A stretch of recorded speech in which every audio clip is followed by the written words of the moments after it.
ముని శ్రీకృష్ణ భగవానుని వద్దకు వచ్చి, మహాత్మా, నా మదిలో 3 ప్రశ్నలు ఉన్నాయి. వాటికి మీరు సమాధానం చెబుతారని నేను చాలా దూరం నుంచి వచ్చాను. మీరు వాటికి సమాధానం చెబితే నా మనస్సుకు శాంతి లభిస్తుంది అని అంటాడు. అప్పుడు శ్రీకృష్ణ భగవానుడు, నారద మహాముని, నువ్వు నిస్సందేహంగా నీ మనస్సులో ఉన్న ప్రశ్నలను అడుగు, నేను వాటికి ఖచ్చితంగా సమాధానం చెబుతాను అని అంటాడు. అప్పుడు నారద మహాముని, మహాత్మా, మానవుని జీవితంలోకి ఏ కారణం చేత దరిద్రం వస్తుంది?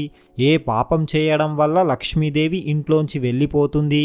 అలాగే ఎలాంటి పుణ్యం చేస్తే లక్ష్మీదేవి ఇంట్లో నివాసం ఉంటుందో నాకు వివరించి చెప్పండి అంటూ అడుగుతాడు. అప్పుడు శ్రీకృష్ణ భగవానుడు, నారద మహాముని, నువ్వు మంచి ప్రశ్నలే వేశావు. ఇవి అందరికీ ఉపయోగపడతాయి. నీకు దీనిని వివరించేందుకు ఒక చిన్న కథను చెబుతాను.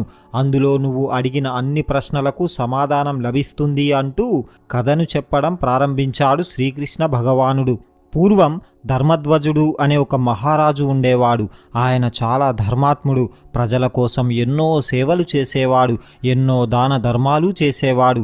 అతను ఎంత ధర్మాత్ముడంటే ఆ నగరంలో ఎవరైనా చిన్న చిన్న వ్యాపారం చేసుకోవడానికి వచ్చి వారి వస్తువులు ఒకవేళ సాయంత్రం వరకు అమ్ముడు కాకపోతే వాటిని మహారాజే స్వయంగా వారి వద్ద నుండి ఆ మిగిలిన వస్తువులను కొనుక్కునేవాడు.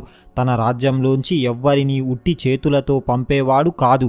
సాయంత్రం కాగానే సైనికులు అంగడిలోకి వెళ్ళి ఎవరి వస్తువులు మిగిలినా వాటిని తీసుకొని దానికి విలువైన ధనం వారికి ఇచ్చేవారు.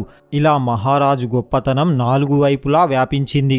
అన్ని లోకాలలో అతని గురించి గొప్పగా చెప్పుకుంటున్నారు. అలా ఆ విషయం యమధర్మరాజుకు తెలిసింది.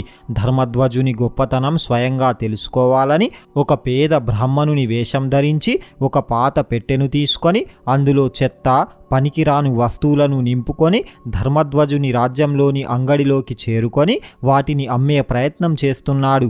కానీ ఆ పనికిరాని వస్తువులను ఎవరు తీసుకుంటారు? ఎవ్వరూ కొనుక్కోవడం లేదు.